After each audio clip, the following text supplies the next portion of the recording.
Today's video, I want to talk about traditional 401k versus Roth. I know these have been talked about ad nauseum on the internet. I did pay into these programs for 15 plus years. They do give me some heartburn. I think they're interesting investment vehicles, but there are other things that I prefer. And let's get into it.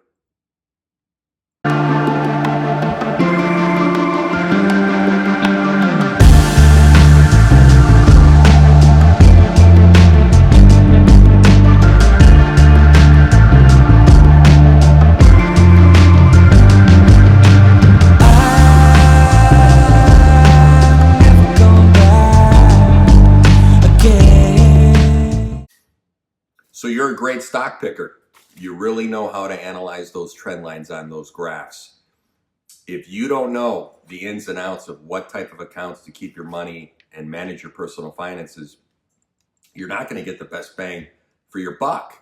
And you could be missing out on great opportunities, or you're going to be costing yourself money and all those hidden lovely fees.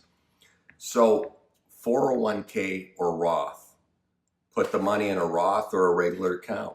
You know, I know this has been talked about ad nauseum on the internet, and I don't want to beat a dead horse, but I do have some skin in the game, and I paid into these programs for 15 plus years working for Fortune 500 companies.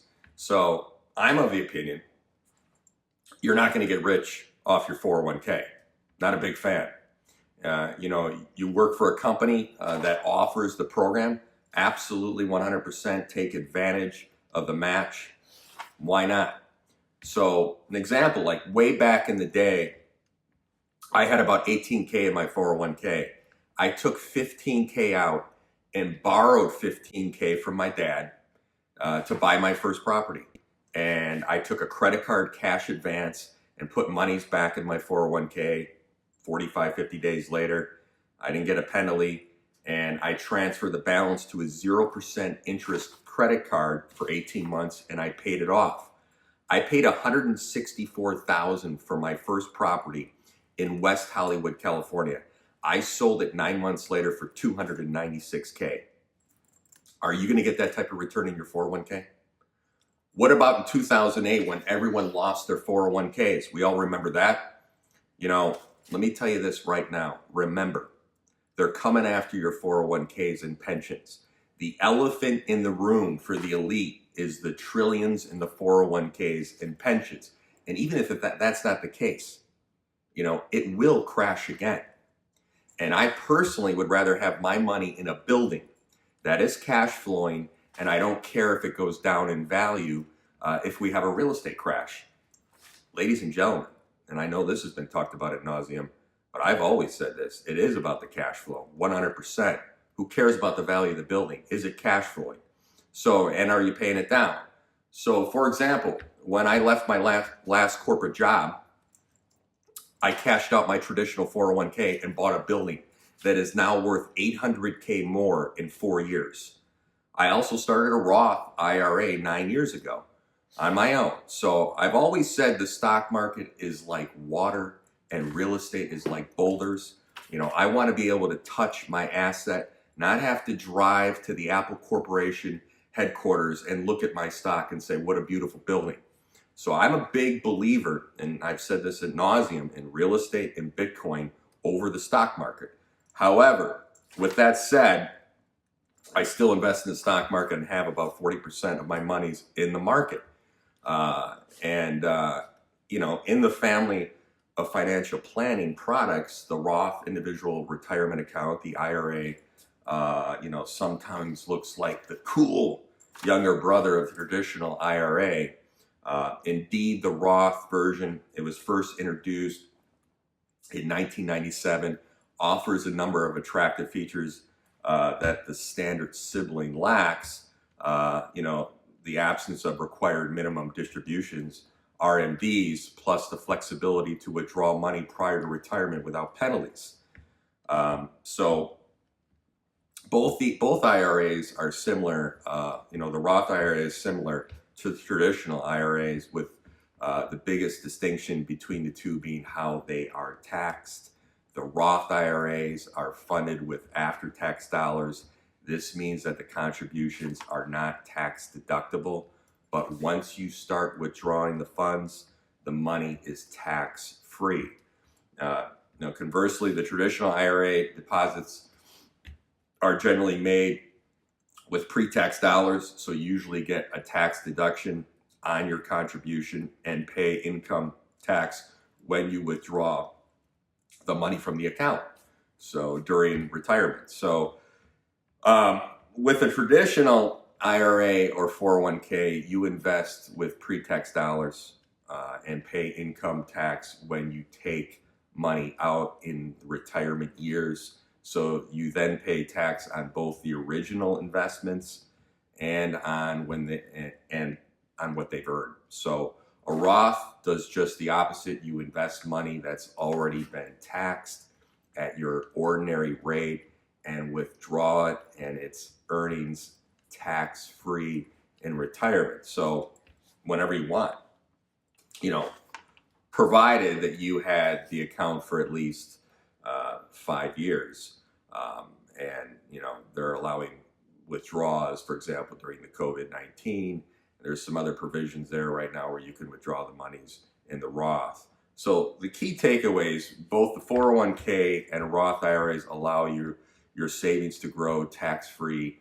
Many employers offer the 401k match, which matches your contributions up to a specific percentage of your income. Contributions to a 401k are pre-tax, meaning it reduces your income before your taxes are withdrawn from your paycheck. Conversely, there is no tax deduction for contributions to a Roth IRA, but contributions can be withdrawn tax-free in retirement.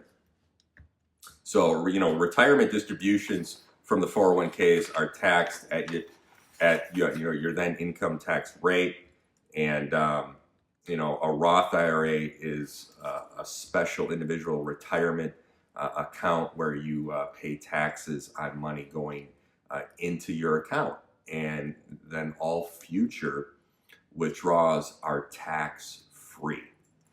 I love the Roth IRA. The Roth IRAs are best when you think your marginal taxes will be higher in retirement than they are right now, and you can't contribute to a Roth IRA. Here's the bottom line: you can't contribute to a Roth IRA if you make too much money. So in 2021, the limit for singles is $140,000. In 2022, the limit is $144,000. For married couples filing jointly, the limit is $208,000. $214,000 in 2022. So the deductible amount that you can contribute changes periodically in 2021 and 2022. The contribution limit is $6,000 a year, unless you're over the age of 50 or older, in which case you can deposit up to $7,000 a year. So, if you make too much money, the Roth's not going to work for you. So in retirement, there may be some low tax years, as you all know, due to large, long-term care expenses or other factors. Withdrawals can be taken from a traditional IRA in those years at a very low or even a 0% tax bracket. There may also be some high tax years due to large capital gains or other issues. In those years, the distributions can come from the Roth IRA to prevent bracket spiking, which can occur with large traditional IRA withdrawals if the total taxable income causes the investor to enter a higher, generated tax bracket. So those are some key points to it. For example, just to put it in perspective, if you're going to contribute to a 401k, take a 35-year-old starts a 401k, and let's say he retires at 65, and he's contributing $600 per month for 30 years. So at the end of the 30 years, say you have roughly about 1.8 million. So you're putting in $7,200 per year. That's times 30. it's roughly about 216K. So let's say you put in 200K, a little over 200K, and there's a growth of, well, let's say 1.6 million in growth. So in a traditional, you pay tax on none of the monies. You pay tax on none of the monies. So you will pay taxes on that entire 1.8 million. And that would roughly be, roughly about 425K, 450K. So in a Roth, you've already paid your taxes on the 216K because it's an after-tax investment, and the growth is, let's say it's 1.6 million. So the growth is 100% tax-free. Did you hear that? It's tax-free. So when you get to retirement, you're going to either pay taxes on 1.8 million or 1.8 million tax-free. That's why I like the Roth. It's a no-brainer. It's a no-brainer in my opinion. And I started a Roth IRA 9-10 years ago. So max key points, what I recommend, I recommend that workers save at least 15% of their income for retirement, including any employee match. For instance, if your employer contributes 3%, then you would need to save an additional 12%. And if you aren't saving that much right now, increase your contribution each year until you reach that goal. So for example, if you are saving, let's say 3% now, increase that to 5% in 2022, then bump it up to 7% in 2023, and so on until you reach 15%. But my takeaways are this: don't max out unless your house is paid off. Your primary residence, if your house isn't paid off, don't max it out. In my opinion, Roth is the way to go, 100%. 15% max into retirement, and don't make it complicated. International stocks, traditional, find a decent growth stock fund, with a good track record. Okay, and keep an eye on it. Just don't, put the stocks together and never look at them. I know a lot of people that do that, and they don't even know what their 401k or how it's growing. Look at it weekly, and assess. But just a decent growth stock fund with a good track record. I like to look at stuff that's been at least 5 years, nothing 2 to 3 years. I use these programs to my advantage. Like I said, you're not going to get rich off your 401k. I'm not a big fan. I do like the Roth IRA to diversify your portfolio. But like I said, I paid into these programs 15 plus years, and I got rid of my traditional, and I bought a building. And I think it paid off in dividends. The majority of people do a 401k and they hope to have, let's say, $1 million, $1.5 million. If you're reading the tea leaves, and I'm a big fan of real estate, and I had a mentor early on when I was 24, 25. And that's where all his money is. And I saw the writing on the wall. And I don't like when other people can control my money. Like I said, we all saw what happened in 2008. It's going to happen again. 100%. They're going to go in your account and take your money.